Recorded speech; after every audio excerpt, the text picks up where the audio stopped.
Hey fam, Master Coach G here, thriving after 50. And in today's episode, we are talking about cognitive behavior and how it affects your health. Cognitive behavior is basically how you think, how you interpret situations, and how you respond mentally. It has a direct effect on your health. That's what we're talking about today. Make sure you stay tuned. This is Master Coach G, and I will see you on the inside.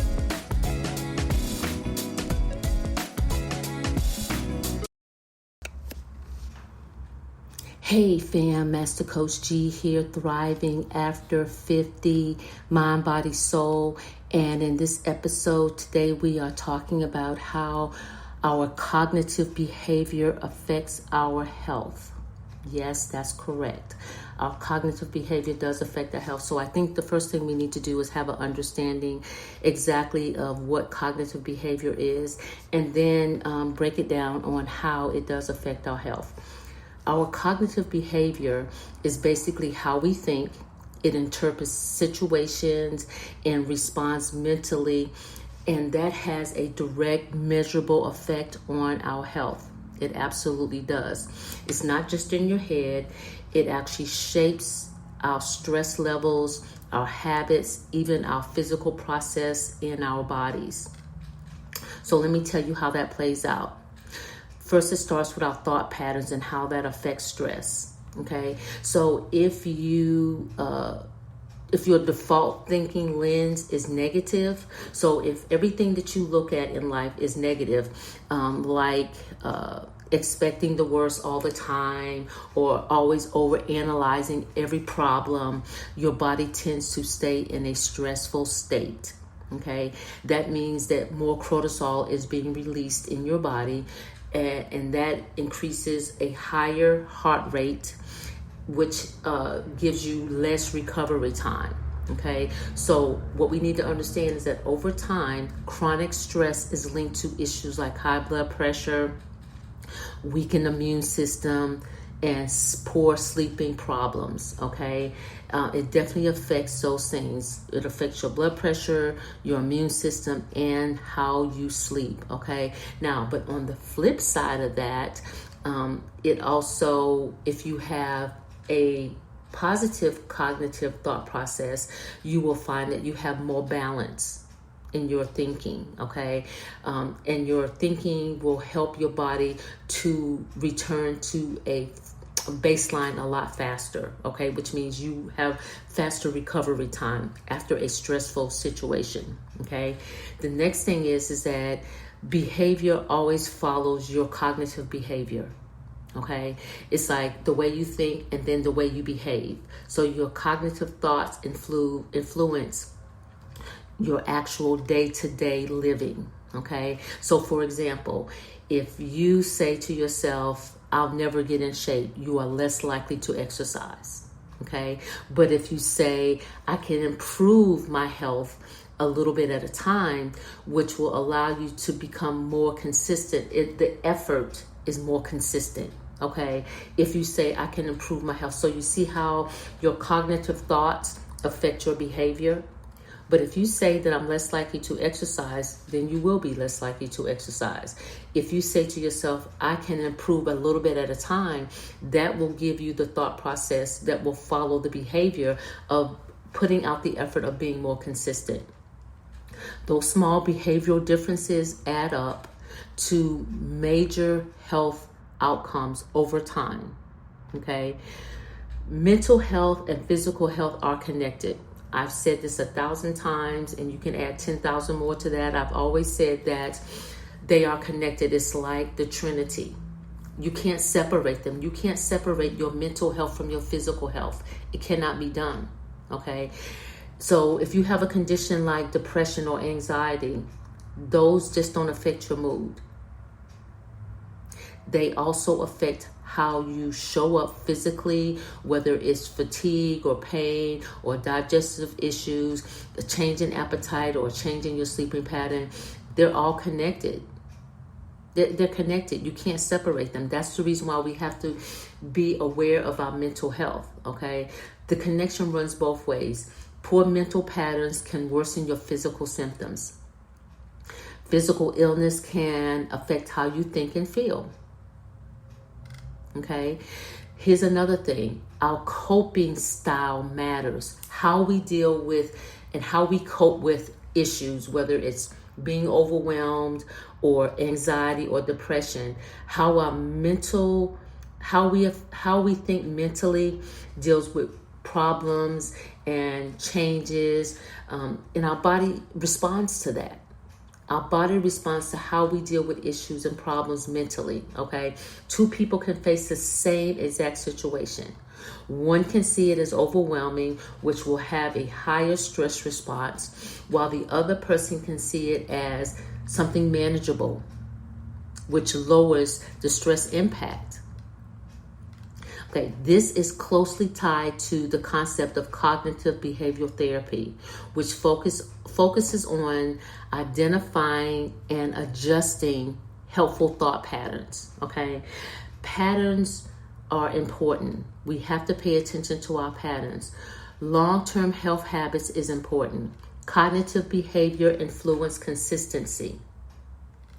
Things like sticking to a sleep schedule, our eating patterns, managing our alcohol or screen time or using drugs, things of that nature.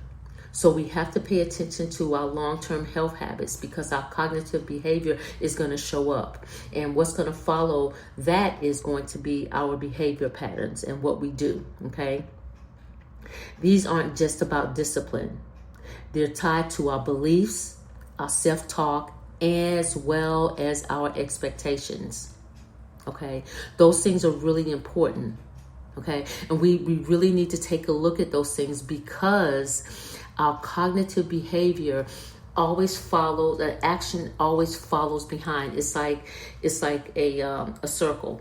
You have the cognitive thought, and then you're going to have the behavior that's going to follow that thought. So if you are stressed, then the behavior is going to follow, which is going to affect your health.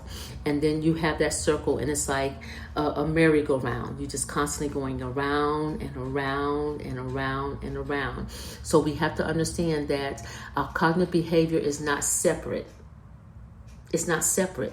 It's a part of the Trinity. So if you have negative thoughts, then it's going to affect your body. So let's say that you have a stressful moment, but it depends on how you handle that stressful moment.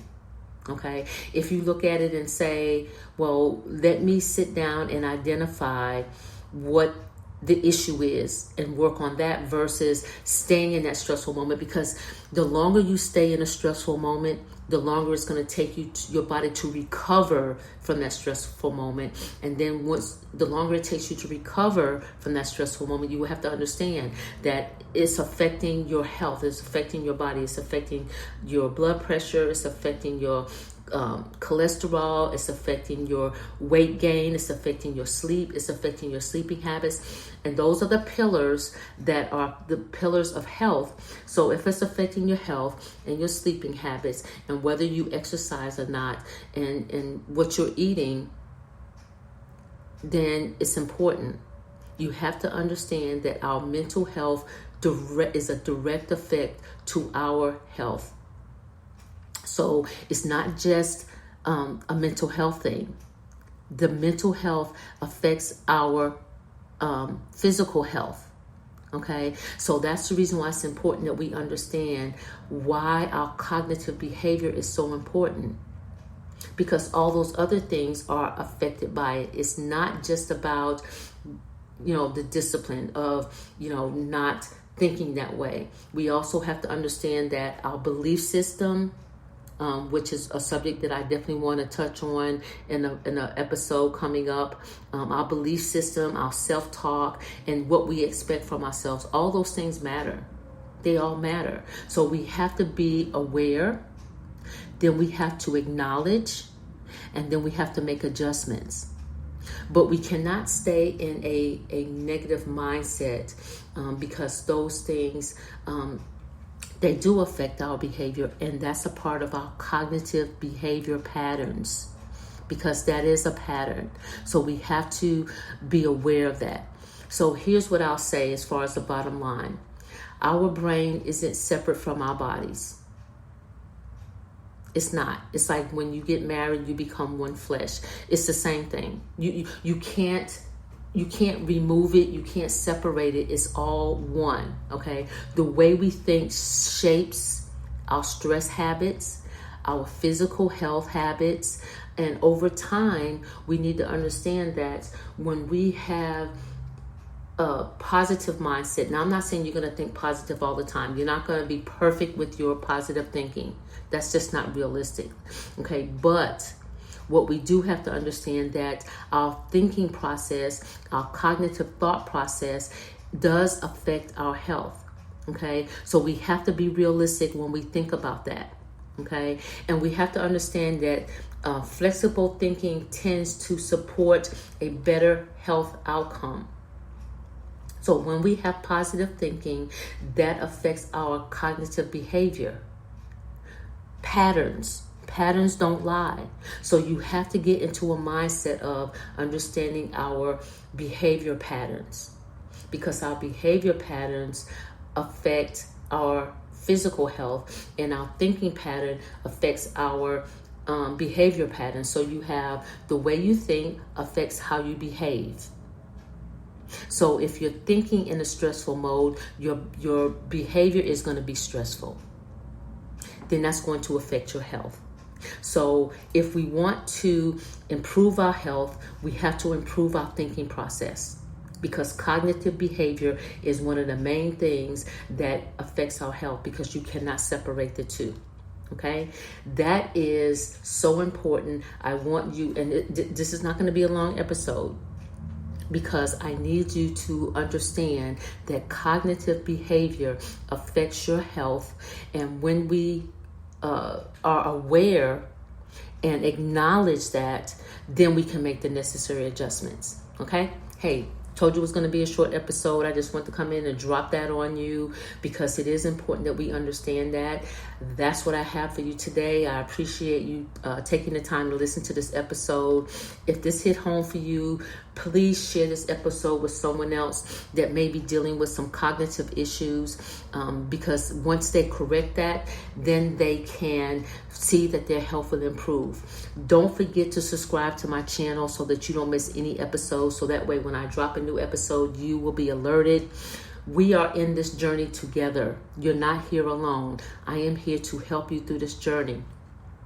I appreciate you listening, but before I get out of here, I do want to say thank you to all my listeners around the world, here in the United States, Canada, Australia, Russia Federation, China, Mexico, Belgium, Ireland, South Africa, Brazil, Nigeria, United Kingdom, Germany, France, Bangladesh, Ukraine, Kuwait, India, Hong Kong, Dominican Republic, the Philippines, Barbados, Saudi Arabia, Spain, Japan, Indonesia, Pakistan, Portugal, Netherlands, Singapore, Peru, Samoa, Finland, UAE, Lithuania, Chile, Denmark, Vietnam, Switzerland, and we just added Italy.